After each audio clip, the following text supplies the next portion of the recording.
বিসমিল্লাহির রহমানির রহিম।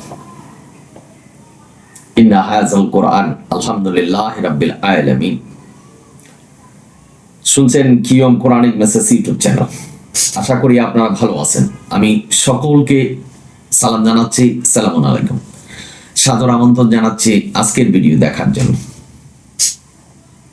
আজকের ভিডিওর প্রসঙ্গ, এক ভাই প্রশ্ন করেছেন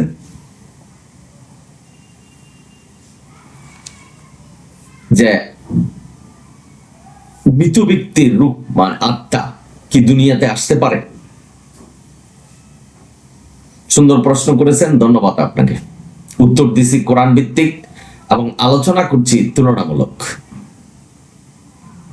কোরআনের পাশাপাশি মোলারা কি বলছেন। আপনার প্রশ্নের খুব সংক্ষেপে যদি জবাব দিতে হয়, তাহলে এই ধরনের কোন নির্দেশনা কোরআন দেয় না যে মৃত ব্যক্তির আত্মা দুনিয়াতে আসতে পারে। যেহেতু কোরআন দেয়নি, সুতরাং আসতে পারে না। কারণ আল্লাহ কোরআনে এমন কোন বস্তু গোপন করেনি এবং সব কিছু আমাদের জানিয়েছেন। ভাই বোনেরা, আপনারা যারা শুনছেন, সূরা ইমরানের 185 নম্বর আয়াতে বলছেন, কুল্লুন নাফসিন যায়কাতুল মউত, অর্থাৎ প্রত্যেকটা জীবের মৃত্যু হবে। তো মানুষ যখন আল্লাহর হুকুমে মৃত্যু হয়, তার আত্মাটা আল্লাহর হুকুমে নিয়ে যায়। সেই পবিত্র মৃত্যু যাদের হয় ইল্লিনে থাকে, এবং যাদের অপবিত্র মৃত্যু হয় তাদের সিজ্জিনে থাকে, এবং সব আত্মাগুলি সংরক্ষিত এবং আল্লাহর নিয়ন্ত্রণে। সুতরাং এখান থেকে আল্লাহর হুকুম ছাড়া আর পৃথিবীতে আসার কোন অনুমতি নেই। কারণ আল্লাহ যার মৃত্যু হয়েছে, যার আত্মাটা নিয়ে গেছেন, সেখানে আর ফিরে আসার কোনো সুযোগ নেই। আল্লাহ এই ধরনের নির্দেশনা দেয়নি। যেমন আমি আপনাদের বলছি যে সালামুন আলা আদমকে যখন সৃষ্টি করেছেন, সকল মানুষের আত্মা কিন্তু একসাথেই সৃষ্টি করেছেন। সেই আত্মাগুলি লৌহে মাহফুজে আছে। আল্লাহর হুকুমে কে কখন আসবে পৃথিবীতে আসছে। অভিযোগে মায়ের গর্ভে আসছেন আত্মা। তো আত্মা যদি দুনিয়াতে আসতে পারতেন তাদের ইচ্ছা মতো, তাহলে লৌহ মাহফুজ থেকে দুনিয়াতে আসতেন। ঠিক এরকম ইল্লিন এবং সিজ্জিন হলো আল্লাহর কারাগার। যাদের অপবিত্র মৃত্যু হচ্ছে, কাফের অবস্থা যাদের মৃত্যু হচ্ছে, তারা আল্লাহর কারাগারে আছেন, আল্লাহর সংরক্ষিত এলাকায়। সেখান থেকে আসার কোনো সুযোগ নেই। এটাই প্রমাণ যে আত্মা আসতে পারবে না, আসার কোনো সুযোগ নেই। সম্পূর্ণটা আল্লাহর হুকুম। আর এই হুকুমে পরিপূর্ণ হলো কোরআন, ওহীর সমষ্টি। যা কিছু জানার প্রয়োজন, যা কিছু বলার প্রয়োজন, সব কিছু আল্লাহ আমাদেরকে জানিয়েছেন। এর জন্য কোরআনকে বলেছেন পূর্ণাঙ্গ কিতাব। ভাই বোনেরা, আমাদের এই সমাজে অনেক কুসংস্কার আছে যে প্রতি বৃহস্পতিবার দিন তাদের আত্মীয় স্বজনের কাছে আত্মা আসে। এই ধরনের কোন অনুমতি আল্লাহ দেয়নি আত্মাকে। যারা এই পৃথিবীর থেকে চলে গেছেন, যাদের আত্মা এই পৃথিবী থেকে চলে গেছেন, তারা আর ফিরে আসতে পারবে না, আর কোনো সুযোগ পাবে না। একটাই জীবন, এই জীবনেই আপনি কোরআন থেকে যা কামানের তা কামাতে পারবেন। যিনি প্রশ্ন করেছেন আমি তাকে বলছি, না ভাই, এই ধরনের কোন নির্দেশনা কোরআন দেয় না। তাহলে অনেকের প্রশ্ন, অনেক গ্রাম অঞ্চলে মানুষে বলছেন যে আত্মা আসছে, আমি দেখছি, শুয়ে ঘুমাচ্ছেন, বা আমি কানে শুনছি যে অমুকের শব্দ, হ্যালোসিনেশন। অর্থাৎ অতি প্রিয় বস্তু এবং অতি প্রিয় মানুষ যখন, এবং অতি ঘৃণিত মানুষ যখন মারা যাবে, এটা আপনার কল্পনায়, অর্থাৎ এমন ভাবে নাড়া দিচ্ছে যেটা মনে হয় যে বাস্তবতা। অর্থাৎ একটা মানুষ আপনাকে সারা জীবন জ্বালাচ্ছেন, দুঃখ দিচ্ছে, কষ্ট দিচ্ছে, এই মানুষটা মনে হবে যে আপনার কাছে আসছেন। আর অতি প্রিয়, মনে করেন আপনার সন্তান অতি প্রিয়, সে মারা গেছেন, অকাল মৃত্যু, মনে হবে যে সে আপনার কাছে আসছে। একটা বাচ্চা, ছোট বাচ্চা যখন মারা যায়, তার কান্নাটা তার মা, পিতামাতা, আত্মীয় স্বজন যার অতি প্রিয় ছিল সে শুনতে পায়। হ্যালোসিনেশন। ভাই বোনেরা, আপনারা যারা শুনছেন, এটাকে বাস্তবতায় নেওয়া যাবে না। এটা হলো কল্পনার জগৎ। আল্লাহ যে কল্পনার জগৎ আমাদের ভিতরে ফিট করেছেন সেটা হলো সেটা। আপনি দেখবেন যে দিনভর যে কাজটা করছেন, যে কাজের প্রতি আপনার মনোযোগী ছিলেন, সেই স্বপ্নটা আপনার ভিতরে আসবে। এটাই স্বাভাবিক। এটা হলো মানুষ সৃষ্টির রহস্য। মানুষ যে ভাবে সৃষ্টি হয়েছে তার রহস্য এটা। সুতরাং ভাই বোনেরা, আপনারা যারা মনে করছেন যে আত্মা আসে, এমন কিছু না।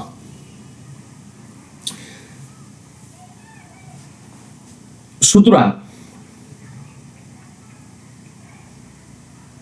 যিনি প্রশ্ন করেছেন এবং যারা শুনছেন, আমি সকলকে বলছি যে এটা একটা কুসংস্কার। মানুষের মৃত্যুর পরে আত্মা আর ফিরে আসতে পারে না। কেউ যদি মনে করেন যে কবর যেখানে দেওয়া হয়েছে সেখানে আত্মাটা আছে, বা কবরের চারিপাশে আত্মাটা ঘুরছে, সম্পূর্ণটাই কুসংস্কার এবং মনের খারাপ চিন্তা, যেটা শয়তান করাচ্ছেন। সুতরাং আশা করি বুঝতে পেরেছেন আপনার প্রশ্নের উত্তর। অর্থাৎ কোরআনে এই ধরনের কোনো নির্দেশনা নেই যে মৃত ব্যক্তির আত্মা তার আত্মীয় স্বজনের কাছে আসে বা বাড়ির চারিদিকে ঘোরাঘুরি করে। তবে আমি একটি গল্প বলি, শেষ করছি। গল্পটা গল্প হিসাবে নেবেন বোনেরা। আমেরিকাতে আমি গাড়ি চালাই, এয়ারপোর্টে যাচ্ছি। পিছন দিক থেকে মনে হচ্ছে কে যেন গাড়িটাকে ধাক্কা দিল। তো গাড়ি চলতে আছে, আমি ধরে রাখছি গাড়ি চলতেছে। হঠাৎ করে গাড়ি ছেড়ে দিল। যা হোক, কাজ টাজ করে বাসায় আসলাম। বাসায় আসার পথে আমার এক বন্ধুর সাথে দেখা। সেখানে কবরস্থানে তারা ওই হ্যালোইন ডে পালন করে, ওই ডেতে কবরকে পরিষ্কার করে। তো দেখলো যে খুব একটা সুন্দর ফুল রাস্তার ধারে পড়ে আছে। তা আমার বন্ধু বলল যে গাড়িটা থামাও, আমি ফুলটা নেব। তো ফুলটা আমি নিষেধ করেছিলাম, কিন্তু ফুলটা নিয়ে এসেছে। আমার বাসায় রেখে ওই রাত্রে এসে চলে গেল। আমি ঘুমিয়েছি বাসায়। হঠাৎ রাত্রে ফুল থেকে আওয়াজ আসলো, ওয়াই টেক মাই ফ্লাওয়ার। আমার বাস্তবতায় আমি সেটা বলতে পারছি, এটা গল্প হিসাবে নেবেন। যে আমি আশ্চর্য যে এটা কিভাবে শব্দটা হলো। তবে আমি পরবর্তী সময় মনে করছি যে এটা হ্যালোসিনেশন। কিন্তু কি কারণে হ্যালোসিনেশন হবে, সেই যে লোকটা কথা বলছে তার সাথে তো আমার কোনো সম্পর্ক নেই, তাকে তো আমি চিনি না। তো এই যে একটা জিনিস হলো, এটা কিভাবে হলো? আমি কিন্তু স্পষ্ট শুনেছি যে why you take my flower, কে বলেছেন, কিভাবে হলো এই শব্দ, আমি কিন্তু এটার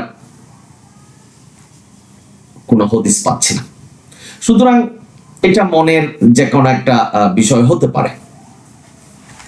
যেহেতু এটা কোরআন দ্বারা প্রমাণ নেই যে কোনো মানুষের আত্মা আসতে পারে, যার জন্য আমি এটাকে বিশ্বাস করিনি। তবে এটা বড় গল্প, যদি সময় সুযোগ পাই এই সত্য ঘটনা আপনাদের কাছে বলবো ভাই বোনেরা। সুতরাং আমি গল্পটা শেয়ার করলাম এই কারণে যে এটা কেন হলো। তো মানুষের জীবনে এই ধরনের অনেক ঘটনাই ঘটতে পারে, তবে আত্মীয় স্বজনের আত্মা মৃত ব্যক্তির আত্মা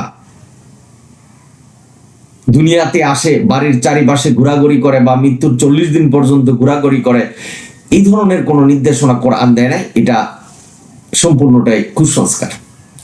সুতরাং যেহেতু আল্লাহ জানাই নেই, এটা বিশ্বাস করতে নেই, এটা বিশ্বাস করা যাবে না।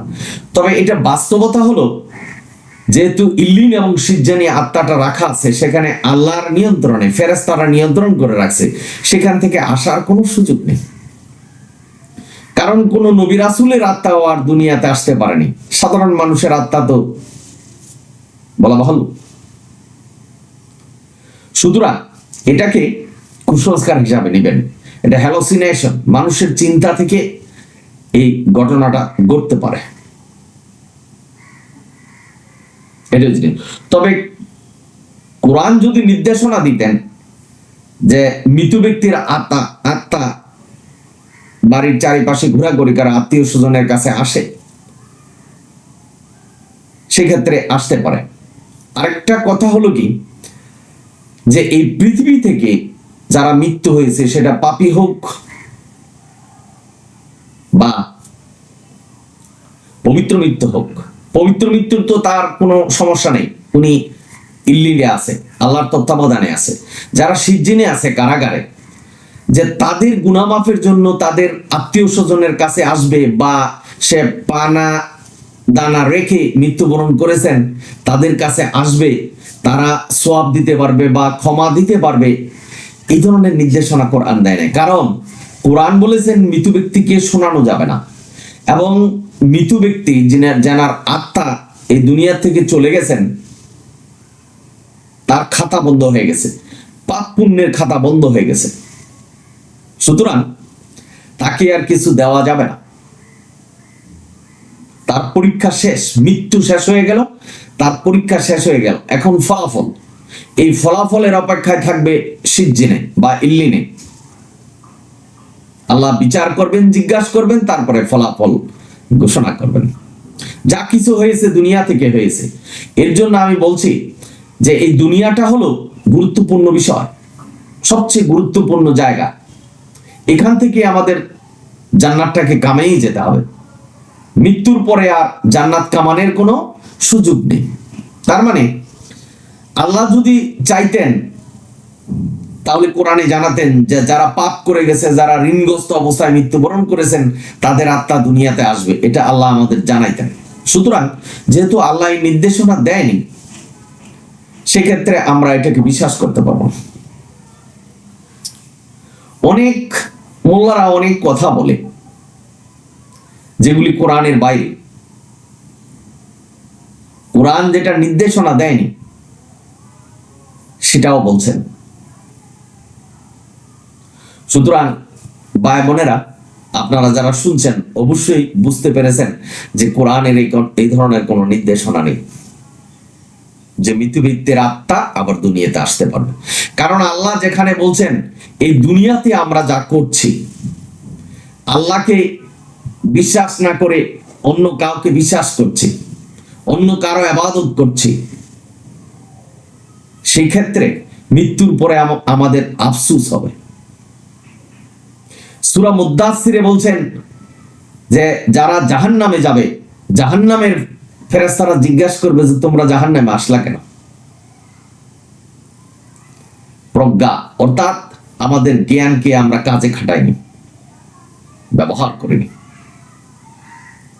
এর জন্য। আর আরেকটা আয়াতে বলা হয়েছে যে আমরা অনর্থক কথাবার্তায় মগ্ন ছিলাম, হাটে ঘাটে মাঠে গীবত করেছি, যার জন্য জাহান্নাম। সুতরাং ভাই, আমাদের প্রতিটা জীবন এটাতেই বোঝা যাচ্ছে যে প্রতিটা মুহূর্ত, প্রতিটা সময় চিন্তা গবেষণা করতে হবে যে আমি কি কোরআনের পথে আছি, কোরআনের হুকুম বিধানের পথে আছি, নাকি বাইর হয়ে গেলাম। চিন্তা করতে হবে। এই হিসাবটা রেখে আপনি যদি জীবন অতিবাহিত করেন, সফল কাম হবেন। সুতরাং ভাই, এটাই প্রমাণ যে মৃত ব্যক্তির আত্মা দুনিয়াতে আর আসে না, আসার কোনো সুযোগ নেই বা এই ধরনের কোনো অনুমতি নেই আল্লাহর কাছ থেকে। তাহলে নবী রাসূলের আত্মা আসতেন। ভাই বোনেরা, আশা করি আপনারা ভালোভাবে বুঝতে পেরেছেন। আপনাদের সকলের মঙ্গল কামনা করছি এবং দোয়া করছি আপনারা যেন কোরআনের পথে থাকতে পারেন। ছোট্ট একটা রিকোয়েস্ট, যদি ভিডিও ভালো লাগে তো সাবস্ক্রাইব এবং শেয়ার করবেন। আলহামদুলিল্লাহি রাব্বিল আলামিন। আসসালামু আলাইকুম।